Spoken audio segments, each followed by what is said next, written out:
Hello everyone, Gameaholik here, and welcome back to my channel, and today we're going to be dissecting the latest developer update.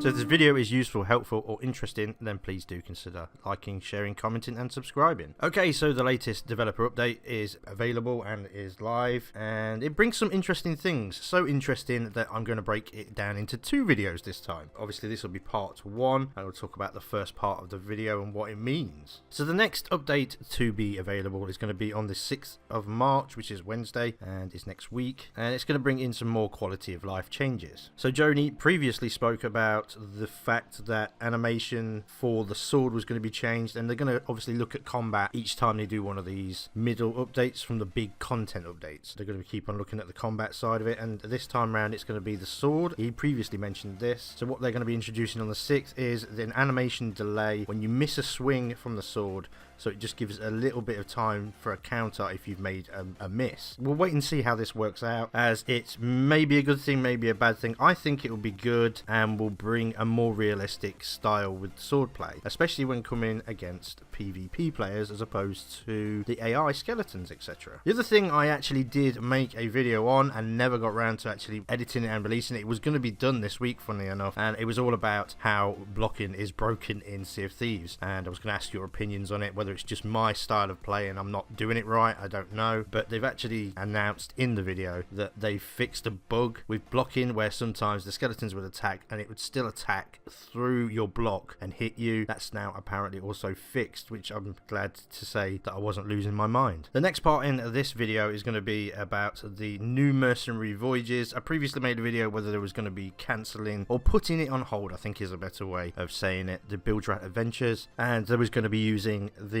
Mercenary Voyages in between big content updates going forward. I'm not going to say that they're actually going to stop them altogether. It felt like it at the time, but maybe everything they do, they've put in the game and they've kept in the game. Every time they've updated it, it's been like an event. Everything that went in that event was stayed in the game afterwards. So I mean, for them to make the Build Rat Adventures, it's in the game, it's probably going to stay in the game, but I don't think it's going to get more frequently used as it was before. It wasn't really overly frequently used in the first place, but I think it takes more time to probably code that kind of event where they obviously, you think they brought in the cursed cannonballs that way, kind of. I know there was in the game through the events, but you couldn't use them. It was through the Build Rat Adventures that you first got to use them. The gunpowder skeletons was part of the Build Rat Adventures, so maybe they're going to use that for when they're bringing in new mechanics. And then, as Joe keeps mentioning with these Mercenary Voyages, these are going to be for social experiments slash watching and maintaining player interactions. So with this new one that's coming in, and he says Voyages, so there is a good chance there's going to be more than one as well. There's one, he says, that is going to be a higher reward, but you're going to have to use the Reaper's Mark. So obviously people are going to try and come and attack you and take your stuff, or if you get on there early enough, probably everyone will be doing it, and it'd be quite interesting to see how that goes. So yeah, I think there's going to be more than one voyage this time, and that's coming in at the 6th of March as well. And the last thing on this video today,